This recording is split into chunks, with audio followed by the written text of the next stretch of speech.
Hello, everybody, and welcome to the Next Gen Planners podcast. My name is Dan, and I'm the head of community experience here at Next Gen Planners. And today I'm delighted to be joined by Florrie Holloway from Tumelo. I think we ironed it out last time we spoke, Florrie, but you might just have to remind me how to get that name right. How are you doing today? Yeah, good. Well, I pronounce it Tumelo, but I guess it's up to interpretation, maybe. Well, I'm going to go with Tumelo as well and try and remember to pronounce it that way. But apologies in advance for the audience if I keep on pronouncing it the wrong way, because I'll probably forget. So for anyone who doesn't know, Florrie, she is a UX researcher at Tumelo. I got it right the first time, which is, I don't think many in the audience will have heard about this before, but it's a really cool idea. So it's a voting platform which allows personal investors to vote on AGM or annual general meeting proposals of companies that they are invested in. And the obvious reason behind this is clearly to make sure that they're sticking to their any ESG principles and stuff like that they have, and to make sure that the investments that they're making are ethical and in line with their values. So I've explained it terribly.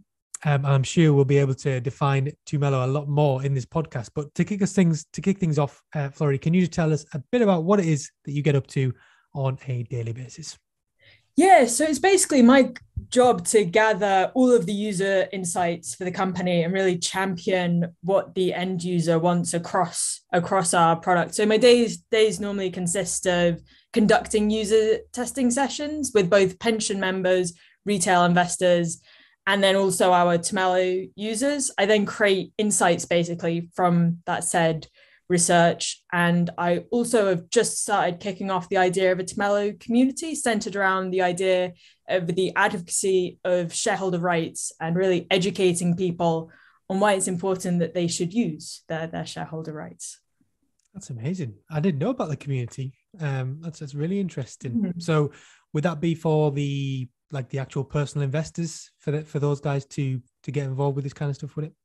So my idea is that I really want a broad spectrum of people involved in the community, from both within the financial world and also our end users who are maybe more sort of lay people, but really that we can have that education piece in between people who have a bit more knowledge and people who perhaps don't, and build those bridges, and really trust, I think, is the core thing that I'm wanting to get out of that.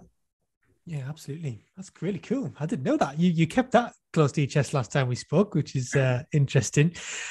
So the idea of voting rights and this kind of idea of investors taking control of what the companies that they invest in actually do is a massive debate in the area of green investing at the moment. And we haven't really kind of ironed out an answer yet about what the actual answer is.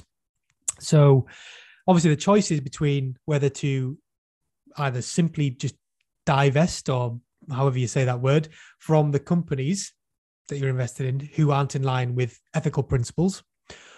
On the other side, the option is to stay invested and to try and change things at those companies, i.e. through voting like you guys facilitate over there at Tumelo, and use their voting rights to make a change at those companies. So to begin with, I guess we'll just kind of get your opinion on this. In your opinion, which side of those would you say has the most impact on the overall society? It's a really tricky question, and I'm afraid I probably don't have a perfect answer for you either. The optimist in me basically wants to say that you could probably create greater change by keeping your investments and then offering a voice of dissent that you can then highlight at AGMs.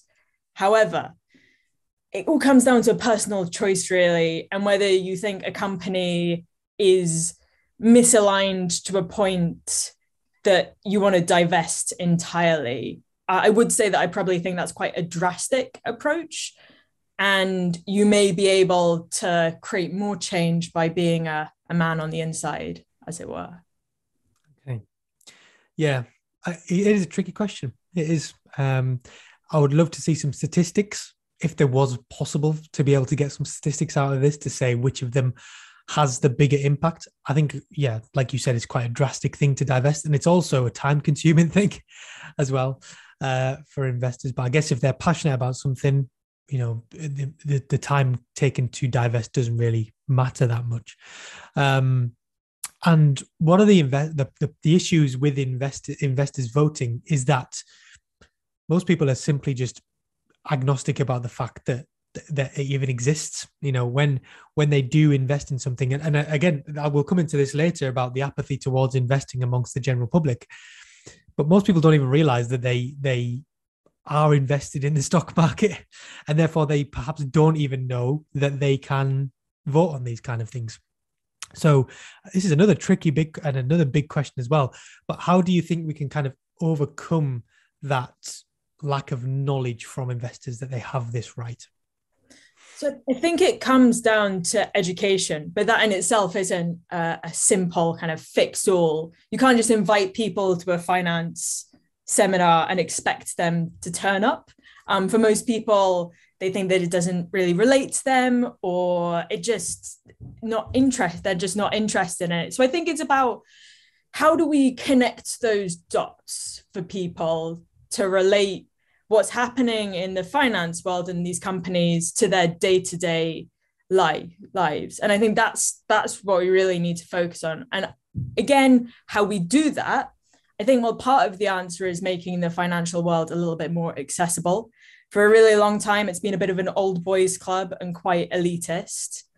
But we really need to think about how to change that narrative and change it so you and I really feel as though we have the power, we're investing in that company, and then we have the power to be able to, if only in a small part, be able to change the direction of how that company's going. And I hope what we're providing in Tumelo can be a small part of the solution to kind of facilitate that greater level of engagement.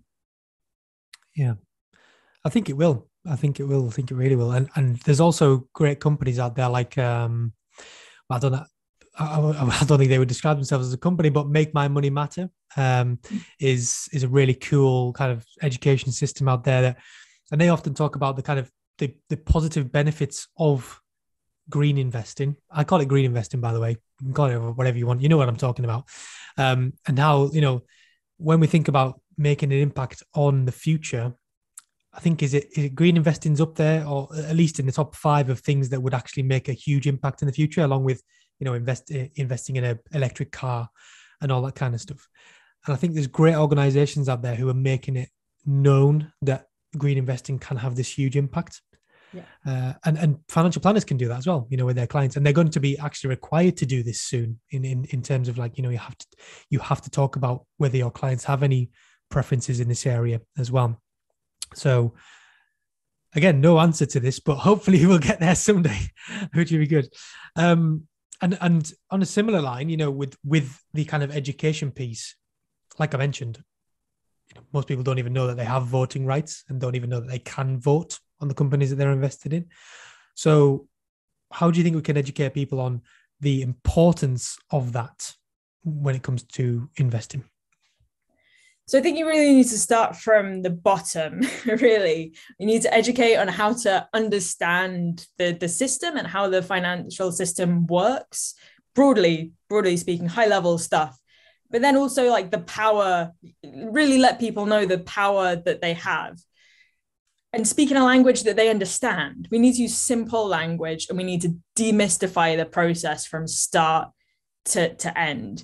But I think it's probably not good enough to just tell people that it makes a difference. We need to really show people examples of the impact they can have, and then make it a really easy process for them to be able to use these rights and kind of close that loop and really show them how they made a difference, and then kind of rinse and repeat until it becomes kind of an ingrained and normal thing for people to think about. Yeah, I was going to ask this later, but you mentioned there about it's kind of like success stories in a way of what impact people can actually have on the world by voting in their investments. So, what have been some of the positive success stories that have come out of things that Tumelo have been doing? Has there been huge change at organizations because of things that people have been voting on?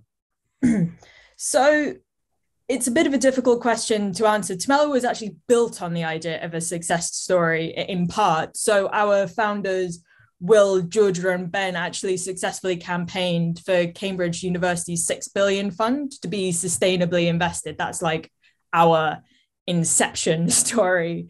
Since then, we've been really fighting to change sentiment and get some of the big name people on board. So we partner with Legal in General and Aviva, and we've got some smaller fintechs that we work with like Cushion and Penfold. We're looking to expand out into the USA and hopefully within the next year, which should be really exciting.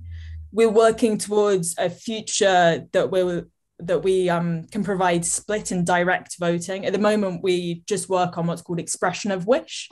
So you basically tell your fund manager how you'd like them to vote. But we're hoping that with split voting, we could really create some legal obligation for your vote to be taken into consideration. We've just had a successful funding round.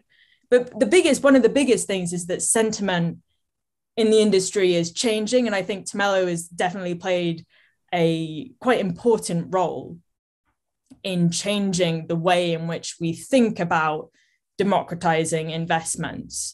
Just to give a quite a good example, in Larry Fink's annual 2022 letter, he said, "We are committed to a future where every investor, even individual investors, can have the option to participate in the proxy voting process if they choose," which is huge. This is what we've been saying at Tumelo for a really long time now, and everybody else is now coming on board. So although there aren't maybe those tangible stories to go like, we directly caused this, we are well on our way to getting there. And the more people vote and get engaged with this stuff, the sooner that'll happen.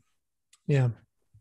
I guess so something that comes into this, which needs to, like you mentioned before about starting from the bottom, that really needs to be kind of ironed out before we can even start with thinking about things like voting rights and stuff like that, is the kind of general feeling of apathy in the UK from people towards their investments.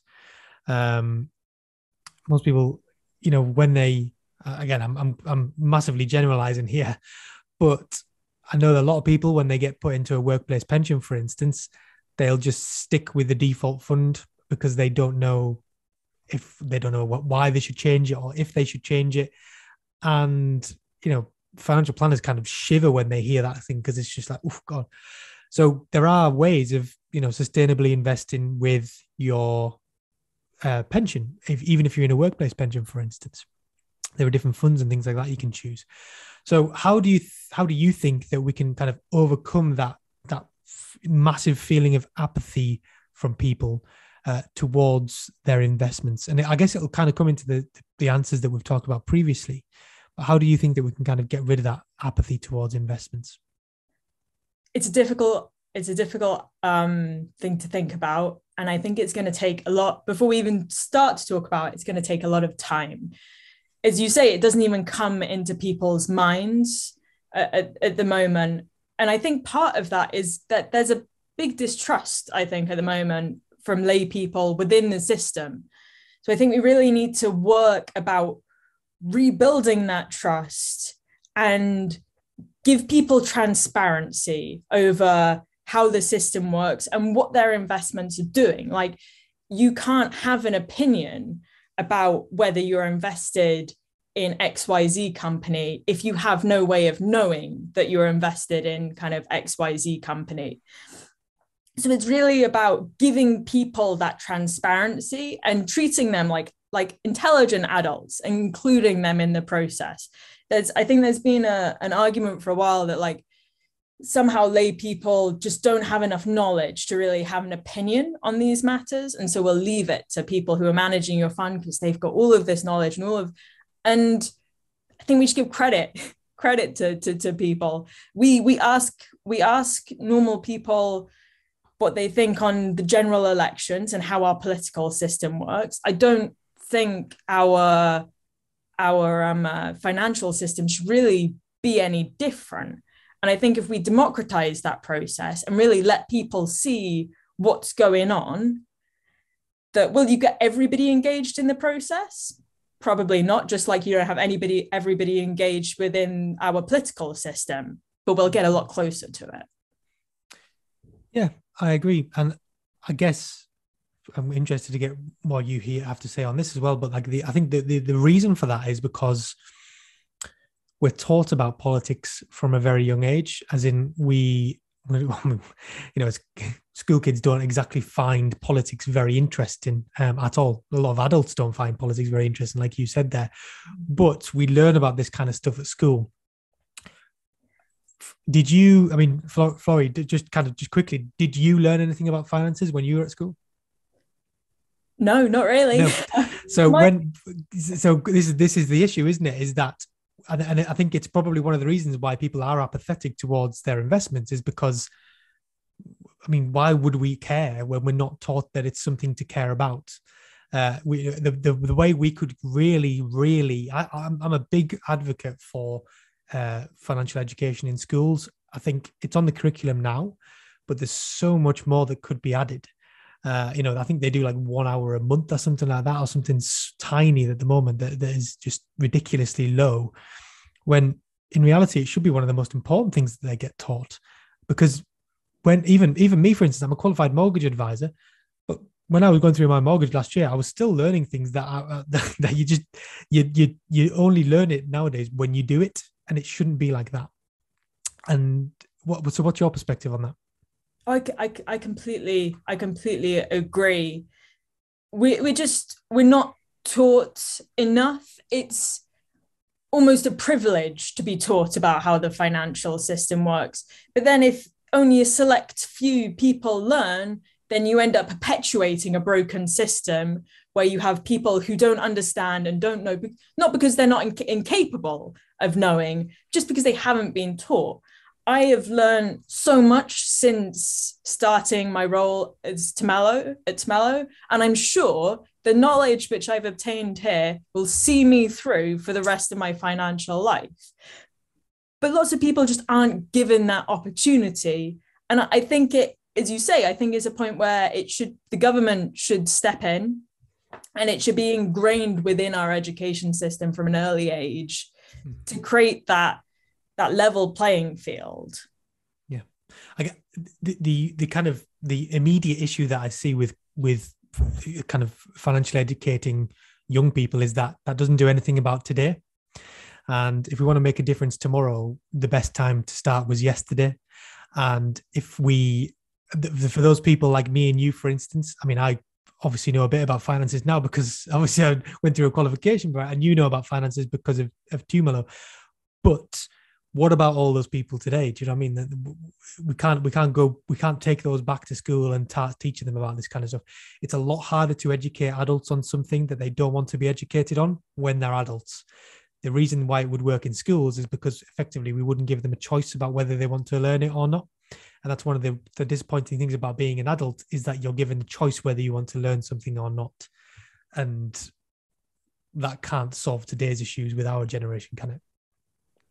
No, it can't.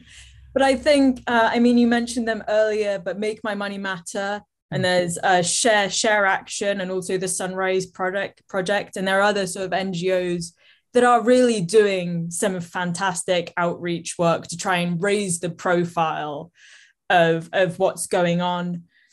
But it is that uphill battle and knowing how to pierce the armor, I guess, to open people up to have these conversations and listen. And I think there's still a lot of work to be done to get people on board. But I am optimistic that it can be done. It's just trying as many avenues as possible. And hopefully Tumelo can be a small part of that solution. Yeah, absolutely. I'm seeing, I agree with you that there's loads of people who, I mean, even with things like TikTok, for instance, there's loads of educators on TikTok that some of them are in our community and they're doing fantastic work to educate our generation. The problem is that sometimes it looks a bit like a very small stone being thrown into a very large ocean. But I'm optimistic as well, so we will get there one day. And we kind of spoke about this before, but let's actually think about what the world would look like in the future. if more people realized, let's just imagine a utopian future where everyone realized that they had voting rights as investors, and they therefore then did vote on these important topics. And as a result, they got things changed and their investments became more aligned with their values. What difference do you think that would make, and what impact do you think that would make on the world if that utopian future was real?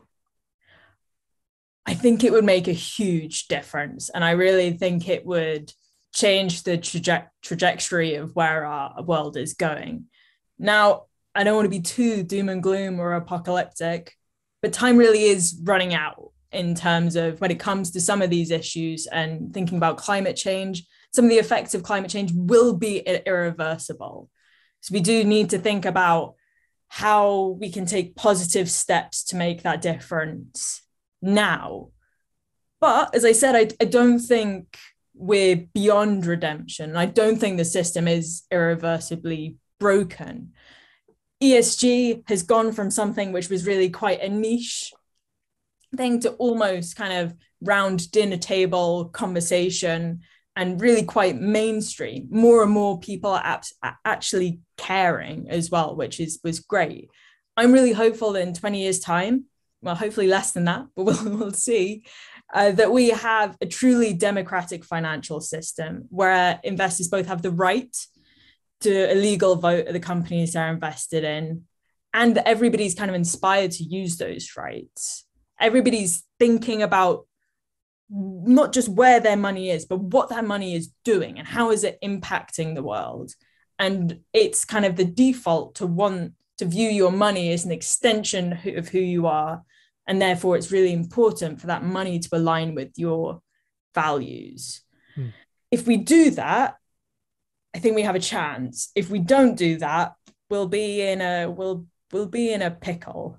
But I really hope that green investing, advocating for those green policies and green commitments within the companies, will also not just be seen as ethically the right thing to do, but actually in 20 years' time, it will be a good financial decision to do it. I mean, it is increasingly becoming that way, but it'll also be the option that will give you the best return on your investments. And we create just a nicer world to live in. And I think, yeah, God, I think we spoke about this quite a few times on the podcast. This idea that will ethical investing still be around in a few decades' time? Because will there be anything bad that you can invest in? I mean, there'll always be bad things that you can invest in, for instance, but officially, those companies, the big companies that we're investing in nowadays, and effectively in a few decades' time, they could be what we would consider ethical today, and therefore ethical investing, or whatever you want to call it, would be considered the kind of default.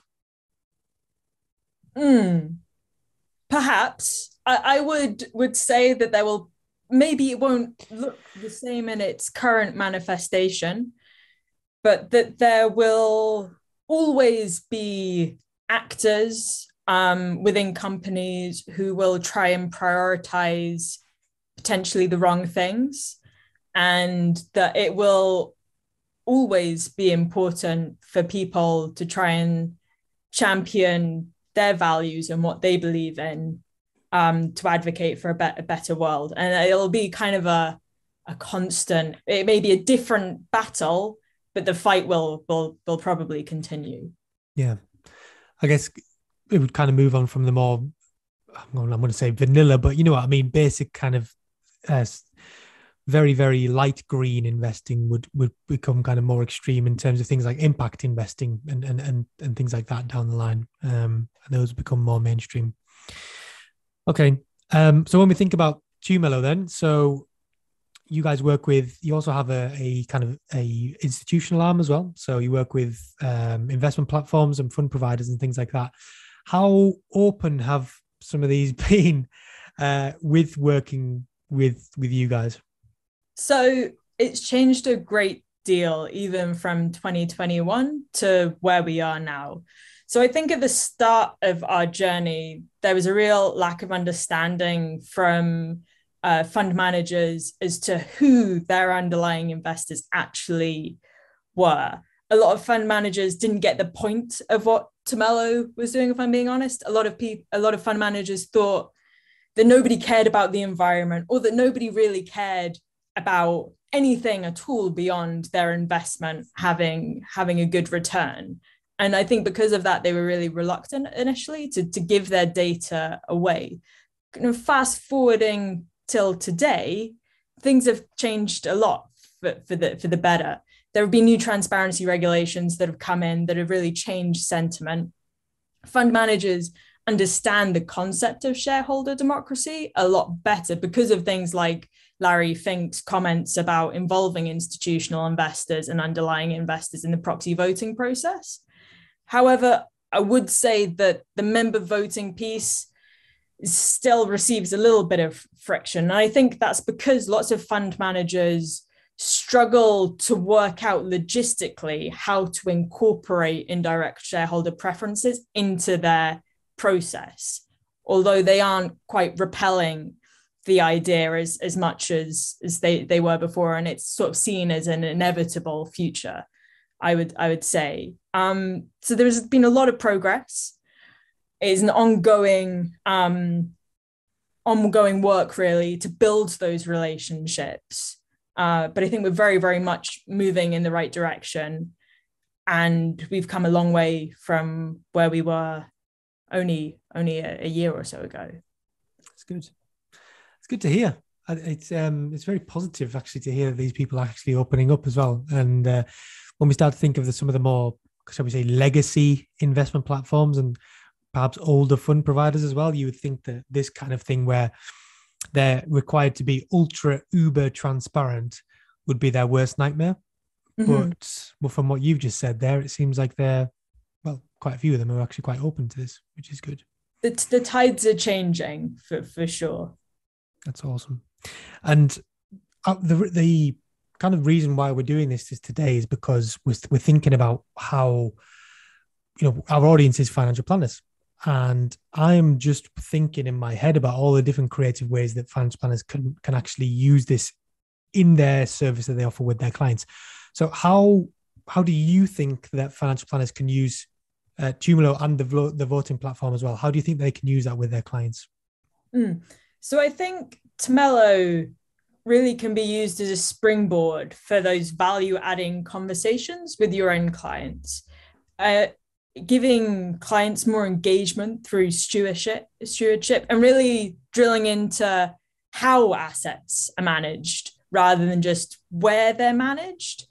So if your client votes on a certain way, you can then have conversations with your client about why they voted that way, which will give you a better idea of the types of things they care about. So I think for financial planners, Tumelo is really a tool that could help differentiate you from other financial planners to have that deeper understanding of the end user and fundamentally richer conversations in your quarterly and annual reviews. You also can then offers the opportunity for you to help your clients pick better funds, pick better stewardships, hold these fund managers to account, and you could even create a dashboard of what different clients are interested in, that you can keep track of. And hopefully, in theory, it could help financial planners become even better financial planners. Be awesome. Yeah, I didn't think about all these. I was thinking about ways, and to be fair, none of them came in. So the idea is effectively that you can use it as almost like a questionnaire style on what a client really cares about. Because if they're voting on it, apparently they must care about it. That's cool. I like the idea. There you go, guys. You got an idea of how you can use this with your clients. Easy. Okay, so brilliant. I think we have been talking now for 30 minutes. Wow, that's flew over. So we should probably bring it to a close now. But we do always like to ask our guests for a book or a piece of content or a album, film, whatever it is, that has really kind of guided them through life or has helped them through life. Sounds a bit wishy-washy, but what would you recommend that our audience consume? So was thinking about this. And I think Rules for Revolutionaries, How Big Organizing Can Change Everything by Zach Exley and Becky Bond. Basically, it's from the Bernie Sanders campaign, and it demonstrates how grassroots organization strategies helped create like a unique political campaign that rested less on the money, but more on using people power. And they created this kind of amazing self-organizing, self-sustaining group that used the power of volunteers to drive forward the Bernie Sanders campaign. It really had a lasting impact on American politics, despite obviously Bernie never sadly getting to be president. It's a good read. Cool. I'm saying nothing about Bernie Sanders because we're not going to have any political opinions on this show. But yeah, that's been really useful. Thank you so much, Florrie, for coming on the show today. It's been lovely chatting with you. You've got a very exciting Easter weekend coming up, which is cool. So we should let you get back to that.